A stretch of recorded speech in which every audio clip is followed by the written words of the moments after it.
The first artwork I made out of found objects that I got at the dump was a big abstract thing that looked like a William de Kooning painting, but out of junk.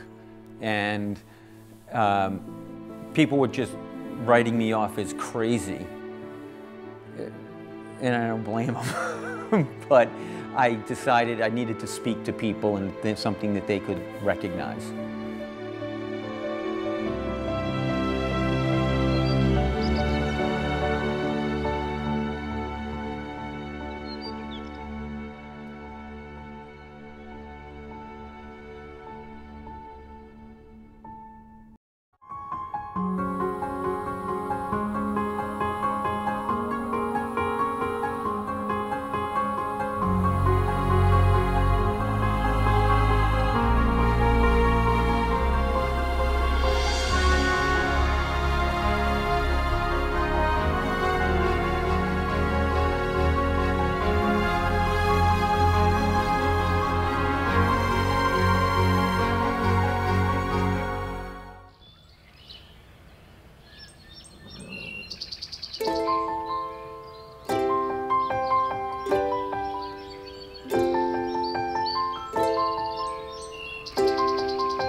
My name is Tom Deininger. I live in Bristol, Rhode Island. I make art primarily of found objects, mostly cast-off plastics, non-biodegradable, non-recyclable, consumer waste.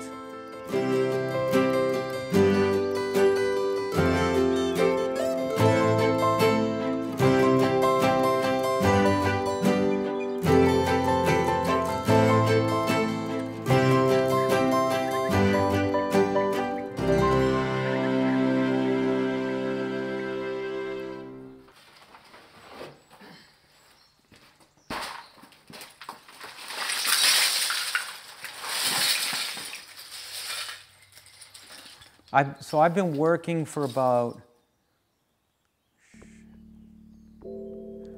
25 years with these found objects, a little more than 25 years. I don't like to think about that. I should have done so much more. Ugh.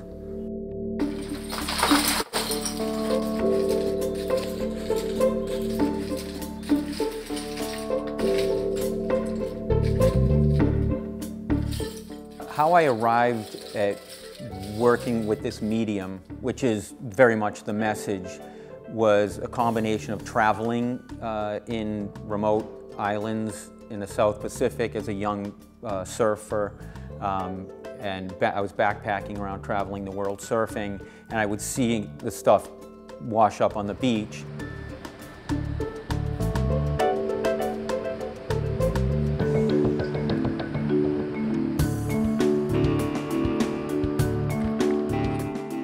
And when I came back to the United States, I was a realist painter, and I wanted to try to combine my ideas of where painting should be doing to what I was seeing. I wanted to work with the most current materials of the day, and it brought out this instinct of kind of hunter and gatherer in me. I was looking in odd places for things I could use that nobody else wanted.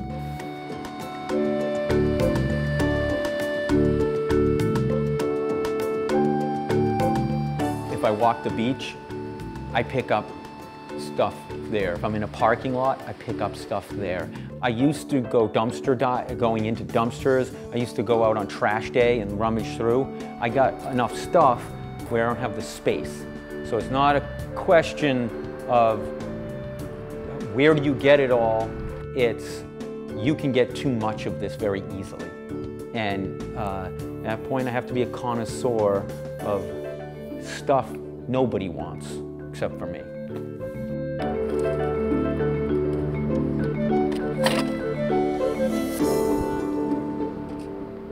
When I was a young boy, I had dyslexia and ADHD. I had too much energy, and I had trouble focusing, and I saw letters backwards. I saw the world in a sort of a different way. I saw shapes, and it made it difficult for me to learn how to read. And so I would draw all the time as a way to kind of express my thoughts, and so that I was always more comfortable making pictures than reading.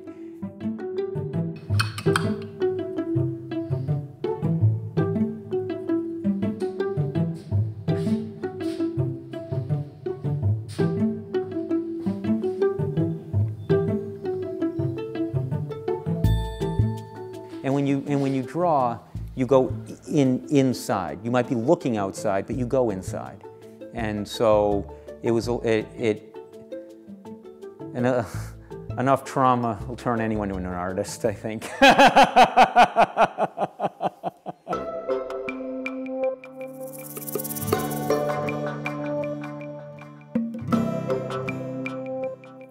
I needed to make things. That's what I always did. Where I'd get toys, and I would quickly bore of the toys, but I would spend days and days in the natural world making lean-tos and forts and you know, kind of climbing trees and working with the natural world. So I would make spaces, I would do things with creating, always creating. So toys didn't interest me because there was nothing to make.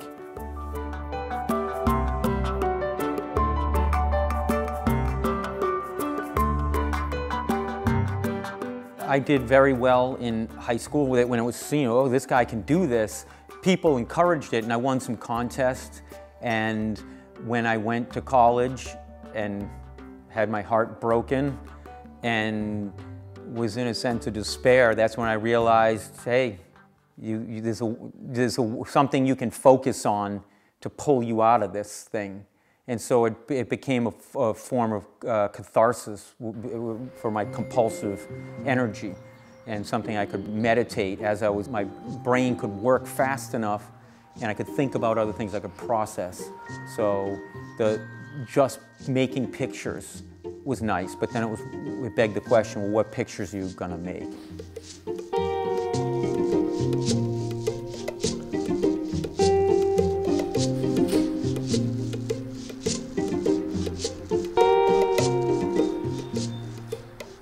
I went through the whole gamut of painting, from Renaissance style right up through Impressionism onto abstraction, and by the time I was in my mid-20s, I was painting purely abstractly.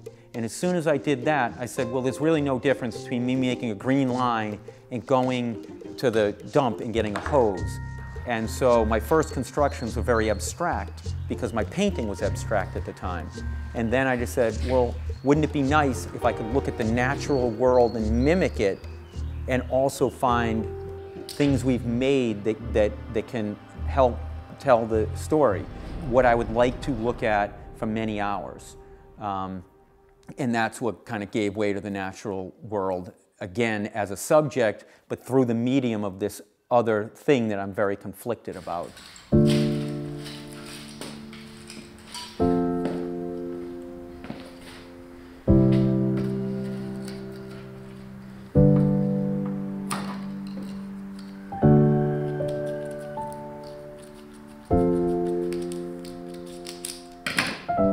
So I find inspiration for my artwork in both the natural and man-made worlds.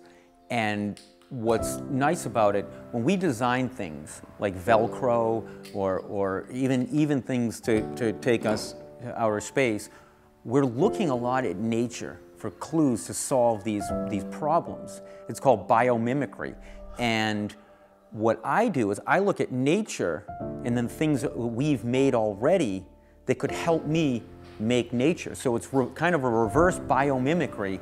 And what's the nicest part about that is I never know what color or what object I'm going to be obsessing on until the natural world shows me, oh, this is the color of a blue jay's tail feather. okay, I gotta remember that. I look around and I scour the world for that color that we made, and for a slide or something that sat out too long in the sun, or a coffee container lid. And I'll say, well, it must have been beautiful, so that's why we chose it, or whatever. And so I look for all the different, and the qualities that the materials that we have.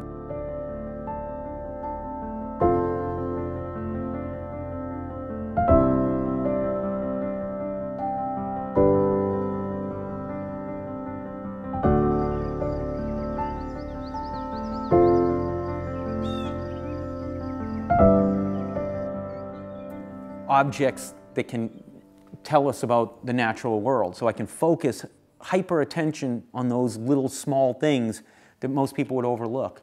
And so it's allowed me to look at the world with a wonder and an eye for beauty that most people don't care about or see, because they don't need to put those things together. And I get to do it. It's my own little puzzle that exists in the world that occupies my mind.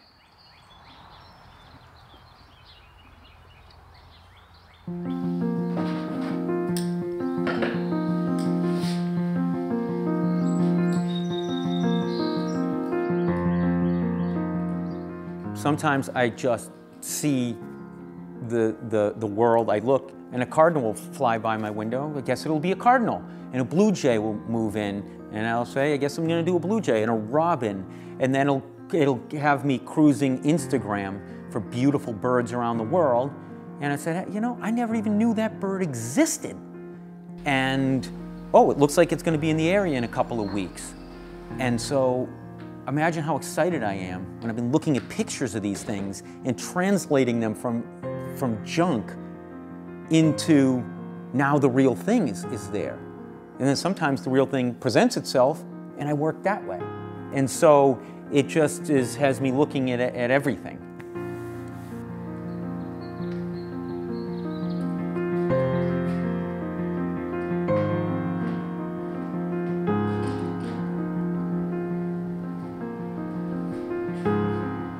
I don't put them together in a structural way that would make sense. I respond to what the object is and how it could fall apart.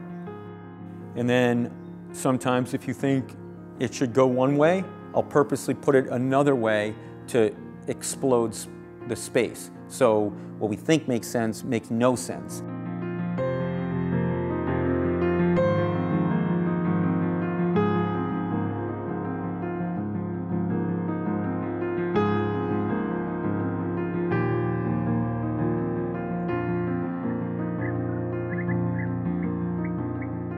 It's very much like jazz music, where you have a constant, and then we go off on a riff. Because there's no way for me to sit down and say, well, I'll take this and I'll do that. I put it there and I would have to respond to it. You start working with cast shadows and things, and so we know where we're going, we don't know how we're going to get there.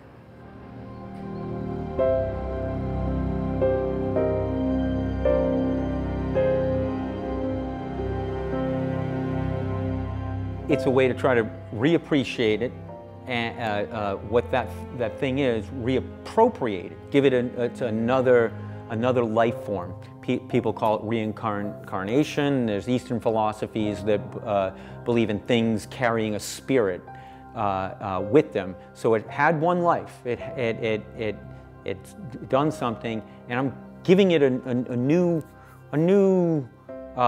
way to exist. I don't know if it's imbued with a spirit or what it is, but its function is going to be maybe very different than what it was the intended function that the maker had in mind.